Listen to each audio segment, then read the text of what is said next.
When my military gets done with Chicago, those skinny jeans wearing punks will be too scared to even steal a pack of chewing gum.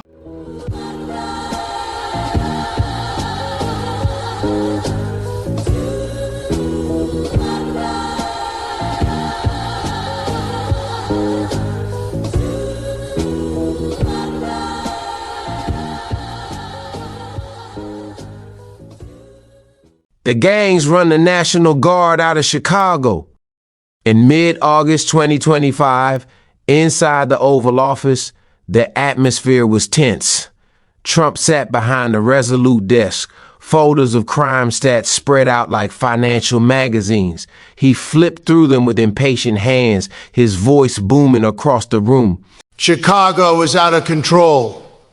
He barked, stabbing a finger at one of the charts. Murders up, shootings up, carjackings every single day. Some older gentleman just got unalived while sitting in his car live streaming, all for a necklace he was wearing. When I sent the guard to D.C., to Los Angeles, they fixed it. The streets got quiet. Now we'll do the same in Chicago. A hush fell. The generals exchanged worried glances. They had seen the reports, the drone footage, the intel pulled from Chicago PD and FBI field office databases.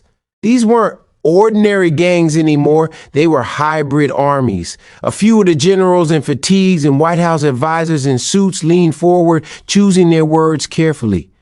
"Sir," one of the Joint Chiefs began with respect, "Chicago's gangs are better organized than anything we've faced in American cities before. Some of these sets operate like militias. They know the terrain, they have military-grade weapons, and they're used to urban combat. This won't be like D.C." Trump leaned back in his chair, smirking, shaking his head. "Weak generals, always weak. You're scared of kids in skinny jeans and Jordans. This is the United States freaking army, the strongest in the world."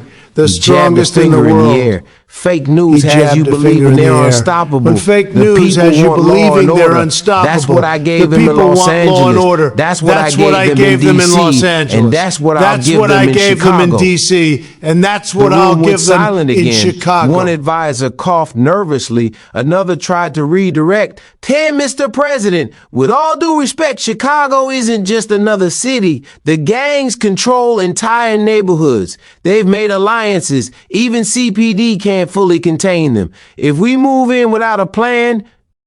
I am the damn plan. I don't lose.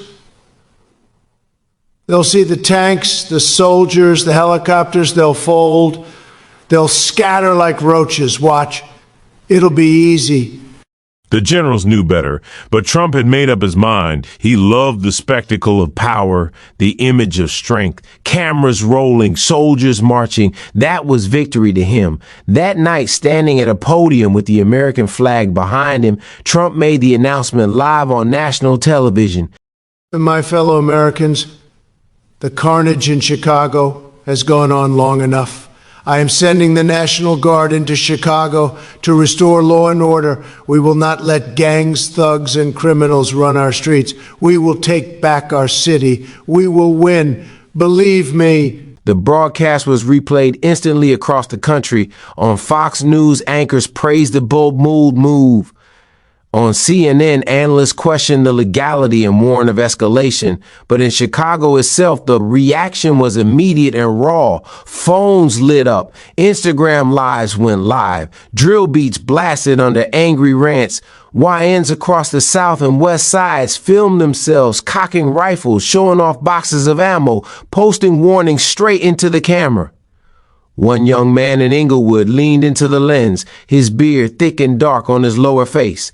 "Trump, we not scared. You send them soldiers in here, they not leaving. Chicago ain't D.C. or Los Angeles. We gonna run them out of here. On God, nigga." The video hit 2 million views by morning. Hashtags exploded, dancing them. Hashtag this Chicago. Hashtag YN's ready. The battle lines were drawn before the first soldier even set foot in the city. On September 11th, less than a week after Trump's speech, Chicago woke up to the rumble of Humvee and Abrams tank engines. From O'Hare to Midway, convoys of olive green Humvees rolled in like a slow-moving tide.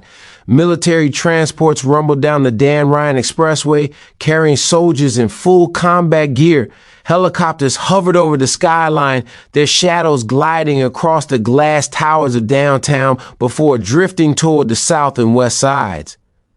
On Madison Avenue, storefronts rattled as a line of tanks crawled past. Kids pressed their faces against cracked apartment windows, phones out, recording every second. Mamas pulled children inside. Old men sat on stoops shaking their heads. Looks like 68 all over again, one muttered, remembering the riots after Dr. Martin Luther King's assassination. But this wasn't the same. Back then, the Guard had marched into chaos. This time, they were marching into territory where gangs ran whole blocks like private kingdoms. The trenches was like Wakanda to these young niggas. At 63rd and King Drive, soldiers set up a checkpoint. Sandbags piled. A Humvee parked sideways to block the street. Troops with M4 rifles waved cars to a stop, searching trunks, questioning drivers. A crowd gathered at a distance, filming, whispering. Some cursed, some laughed. One teenager shouted, "Ain't no army nigga checking me. This the rack." He pulled his hoodie tight and flashed a GD Pitchfork hand sign at the nearest camera. The clip hit tick-tock within minutes. In Old Block, Apache helicopters circled low, blades chopping the air. Soldiers patrolled alleyways with nervous eyes, scanning rooftops, corners, abandoned buildings. Every block felt like it had 100 windows, 100 eyes watching. On the west side in Garfield Park, the Guard tried to lock down a strip known for open-air drug markets. They set up floodlights, barbed wire, and checkpoints. But even as they moved in, young men on bikes tailed them at a distance, broadcasting live streams to thousands. "Look at them," one Wen said into his iPhone, pointing at the convoy. "Scared already. They don't know these streets. Wait till it get dark. We gonna show them how the rack play." By afternoon, the city buzzed with tension. Some civilians cheered the soldiers, praying they bring peace. Others spat when military men passed, treating them like invaders. Inside a Southside corner store, an old man told the clerk, "These boys ain't going nowhere. Guard or not, the gangs run this city." That night, the first gunshots cracked. A guard patrol near South Shore came under fire from a vacant lot. Soldiers dove behind their Humvees as muzzle flashes lit up the darkness. They returned fire, but the shooters melted into alleys before reinforcements arrived. The firefight lasted less than 5 minutes, but it was enough. A soldier was hit in the shoulder, a Humvee's windshield shattered, and someone, no one knew who, was live streaming the whole thing on Instagram. The caption read, "Purse first L for the Guard. Told y'all we ready." Within an hour, it had 500,000 views. Chicago was no longer just a city under military occupation. It was a battlefield, and the world was watching. Word spread faster than any official briefing. By midnight, every block on the south and west sides had seen the footage. Guard soldiers pinned down behind a burning Humvee, one of them bleeding, another yelling into his radio. The Instagram Live had hit 1 million views before the Pentagon even confirmed shots were fired. The YNs didn't see it as just a skirmish. They saw it as proof the Army ain't untouchable. In fact, they were way easier to slide on than any of the ops. In a cold warehouse off 79th Street, the city's most unlikely summit was unfolding. A dozen men stood around a table covered with maps, liquor bottles, and gun parts. Old gang feuds didn't matter tonight. A GD rep from the South Side leaned forward, tapping the table. "Y'all saw it. They fold, just like 12 do," the tall brown-skinned gangster said, referring to local cops. "All that gear don't mean nothing when they don't know these trenches."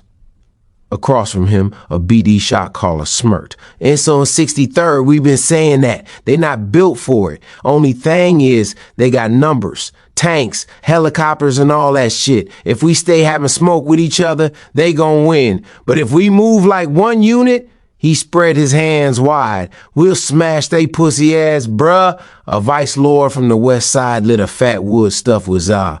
Ain't no love lost between none of us, but I'd rather ride with y'all niggas than let Trump try us like we some bitches. The room filled with murmurs, decades of blood between them, and yet the National Guard had become a common enemy powerful enough to force a truce. Weapons were laid out, AR-15s, AK-47s, Dracos, Glizzies, pump-action shotguns. Even a couple of hand grenades and RPG launchers smuggled in years before, wrapped in oily rags like relics. Plans formed. Gangs would stay in their territories but coordinate with each other. Watch the guards' movements. Use lookouts on rooftops and even drones bought from Best Buy and Amazon. Trap convoys in dead-end streets. Hit fast, melt away faster. One YN who was part of the Bloods gang scribbled on a notepad, ambush your 63rd. Use fireworks as cover. E-bikes and scooters for quick getaways. Stream it all. The older heads nodded. Chicago's gangs had always been violent, but this was something new, organized, strategic, almost military. Before leaving, each OG clasped hands with the others. Since you want to act all thirsty, you need to hit that like and subscribe button for this video. You keep staring at my booty and I'ma tell my man GK, and he ain't gonna let you watch his stories no mo. Enemies or not, they knew history was shifting. Back in the neighborhoods, the gangsters prepared. Young niggas stuffed magazines. Girls wrapped bandanas around gas canisters to make Molotovs. Grandmamas prayed, some for peace, some for vengeance. Around 2 a.m. that night, as helicopters circled and guard checkpoints lit up the streets with floodlights, a sense of unity settled across the South Side. For once, it wasn't GDs versus BDS, Vice Lords versus Stones, or Latin Kings. It was the gangsters versus the Guard. And the city was ready to show Trump what a law and order really meant on their blocks. A few hours later, at the crack of dawn on 79th and Halsted, the Guard set up a new checkpoint. Sandbags, barbed wire, M249 machine guns pointed down the street. A sergeant barked orders, nobody gets through without ID. Bag searches mandatory. Within an hour, traffic stretched back for blocks. Mothers late to work, men trying to get home from double shifts. The people of the South Side weren't used to being told they couldn't walk their own streets. That's when the first pushback came. A group of YNs from the gangster disciples rolled up, shiesty masks covering their face and hoodies tight. They weren't carrying guns because they were serving as a decoy, just standing, just watching. One of them, Lil Dre from 111th, shouted across the barricade, "Y'all ain't from here. Pack that army shit up and bounce." A private shifted nervously, finger brushing his trigger guard. The sergeant ordered, "Stay cool, hold position." But the words felt weak in the heavy air. Phones came out. The crowd grew. Young women started chanting, "This our city! This our block!" as the battalion of guardsmen focused on the gangsters who suddenly started running away. A barrage of gunfire erupted from behind as hot shells from various weapons started ripping into the soldiers, many of whom were just gamers and farm boys who joined the military for the money it paid them. They told themselves during enlistment that the Afghanistan war was over, so they should be safe. The GDs and a large group of Bloods put together a plan to trick that group of soldiers and then do them in the worst way to send a message to Trump and the other soldiers in their city.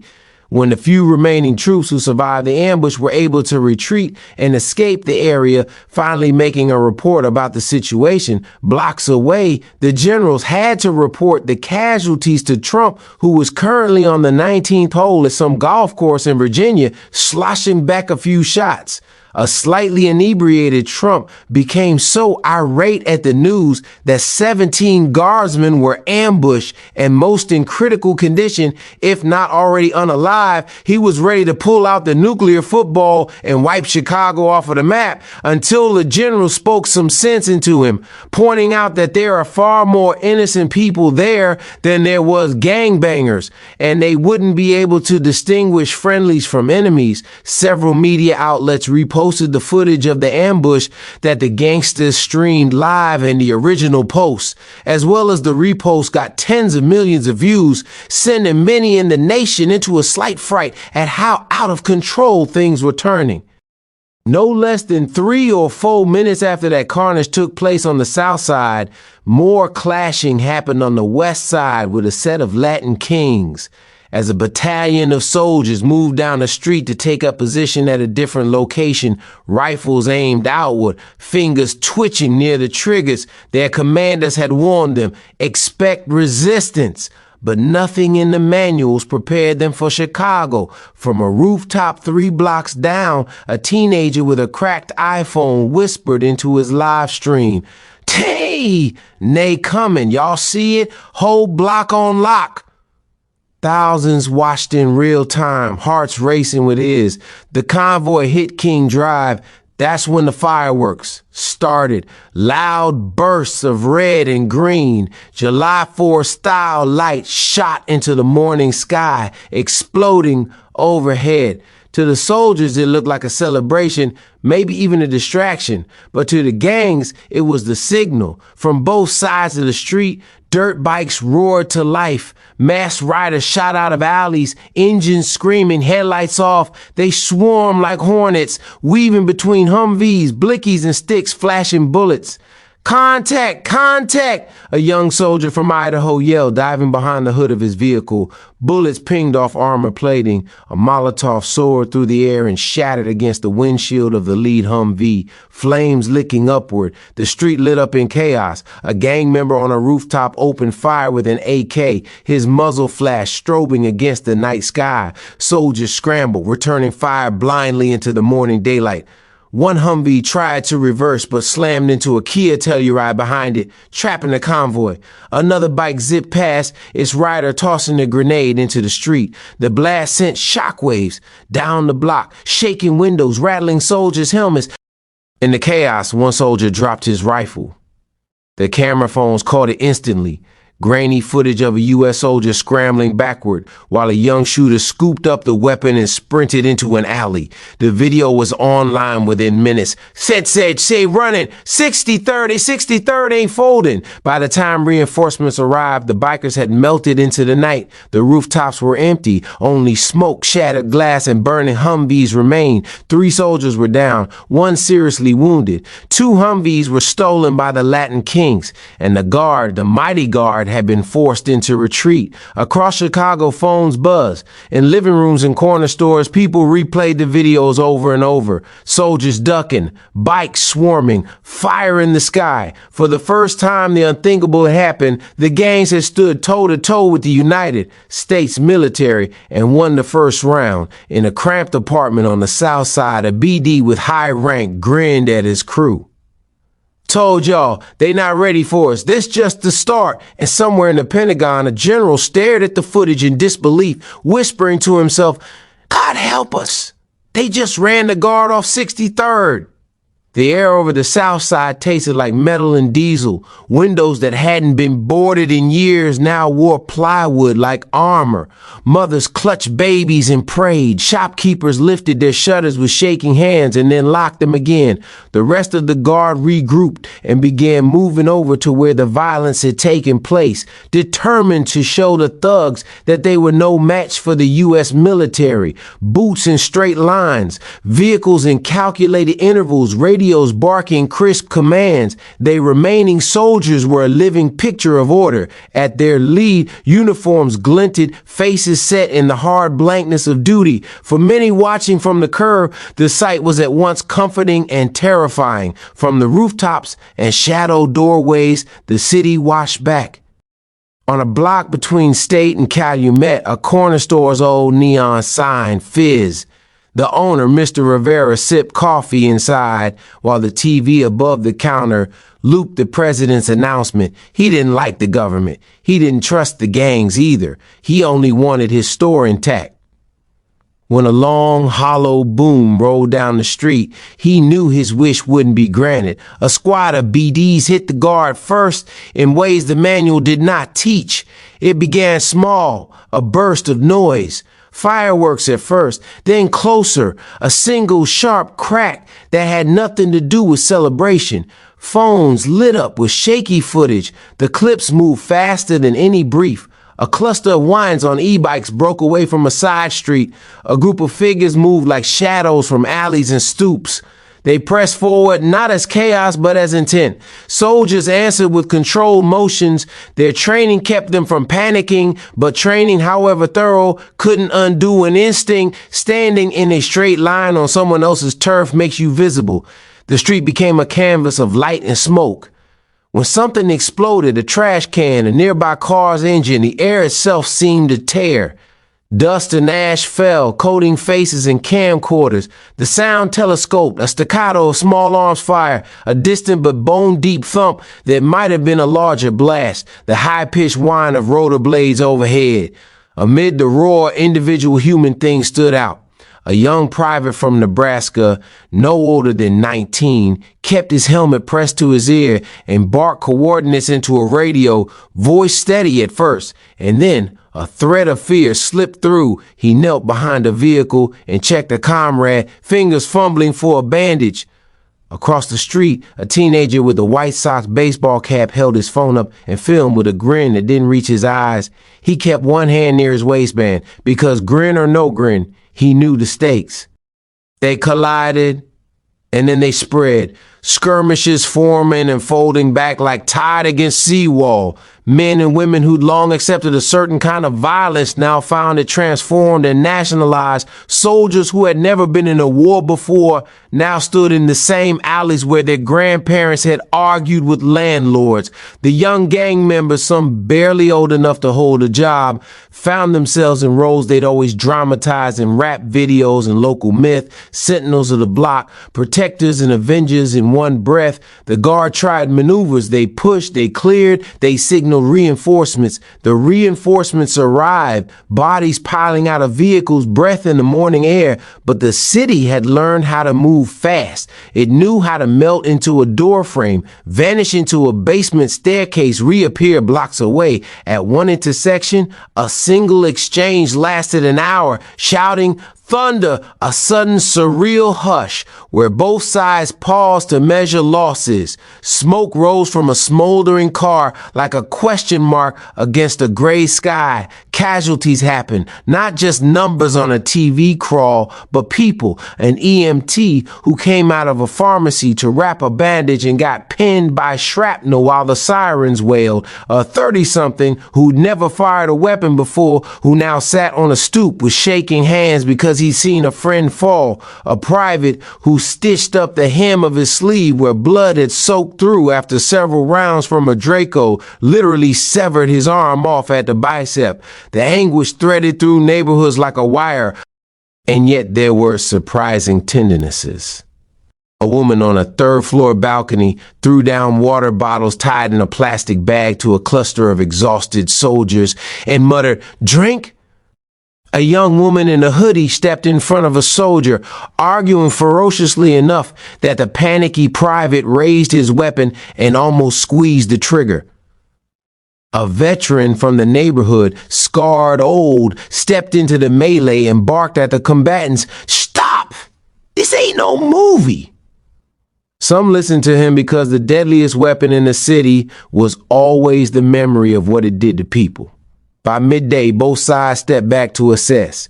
The guard reclaimed a handful of blocks and fortified them with temporary fences and armored vehicles. The gangs withdrew into 100 different hiding places, only to reorganize an hour later.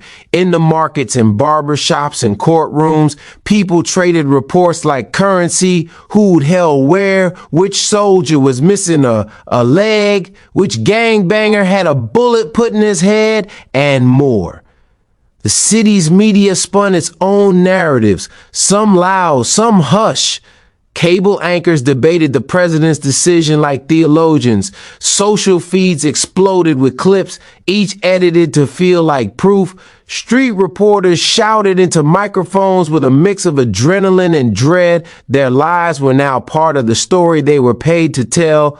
When the sun fell, both sides knew the day had been a warning, not a victory. The guard had pushed and held, but they hadn't pacified.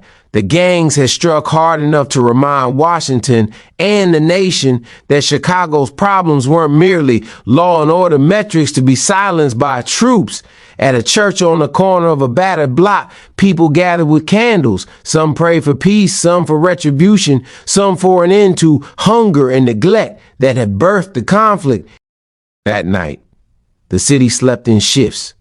Windows were watched, radios crackled, and somewhere someone uploaded another clip, grainy, intimate, of a soldier and a kid sitting on opposite sides of a burned out stoop, both exhausted, both watching the skyline and wondering who would win and who would be left to sweep up the ruins. The Oval Office was quieter than usual. Normally Trump filled it with his voice, booming, boastful, dismissive, but this time he sat back in his chair, eyes narrowed at the glowing screen showing Chicago in chaos, convoys stalled, checkpoints burned, guardsmen retreating block by block while kids with iPhones narrated every step.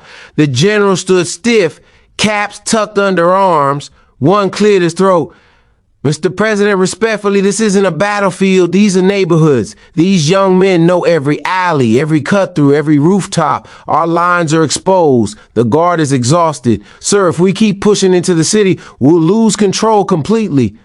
Another added, we've never seen coordination like this in an American city. It's not just random violence. It's structured. They've studied us. They move like insurgents. Trump tapped his desk impatiently. So you're saying retreat? Weak? America doesn't retreat. We win. We always win. The generals exchanged glances. They'd heard this before. One took a breath and replied, Sir, we recommend repositioning the guard outside city limits. Set up stations on the outskirts. Control the highways. Cut supply routes. Let the heat die down. Then we look for a different approach. Trump's lips tightened. The thought of admitting defeat was poison to him, but the images on the screens, the smoke, the fleeing soldiers, the chance of fun, it's our city, were poison too. He hated both. Finally, he slammed the desk. Fine. Pull them back out of the city. But make it clear, we're not retreating, we're strategically repositioning. That's the word. Got it? He didn't like losing. He didn't like looking weak. And Chicago was making him look weak. He needed a wild card, someone unexpected, someone who could walk into those neighborhoods where soldiers couldn't. His phone buzzed. He scrolled through his contacts, then grinned. Kanye! Within minutes, the line was live. Kanye, how are you doing, boy? How's that lovely wife of yours? That gal has a set on her, I tell you. No offense, Kanye. Anywho, you see this mess in Chicago? Total disaster. Fake news, and it's making me look bad. Very bad. But listen, you're from there, correct? The people love you. You walk in those neighborhoods, talk to those boys. What do your people call them?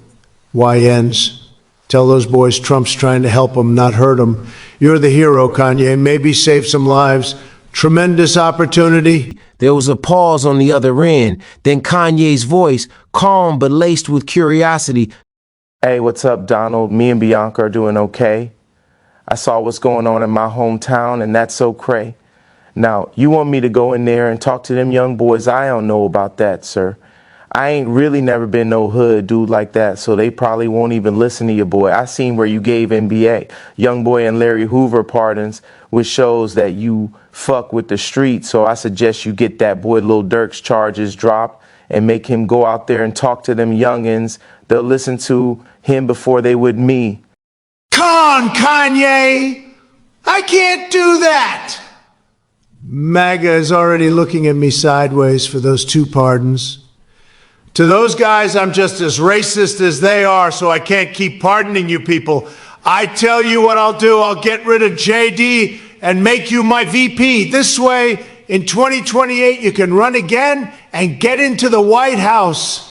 After another 30 or 40 minutes of going back and forth, Ye agreed to go in and try to talk to the gangs in his city. He set up pop-up booths throughout the trenches, offering them free designer drip, free sneakers, and got Trump to have a free $500 worth of EBT benefits loaded on everyone's card who came to the military checkpoints and signed paperwork agreeing to ceasefire and stop the small war.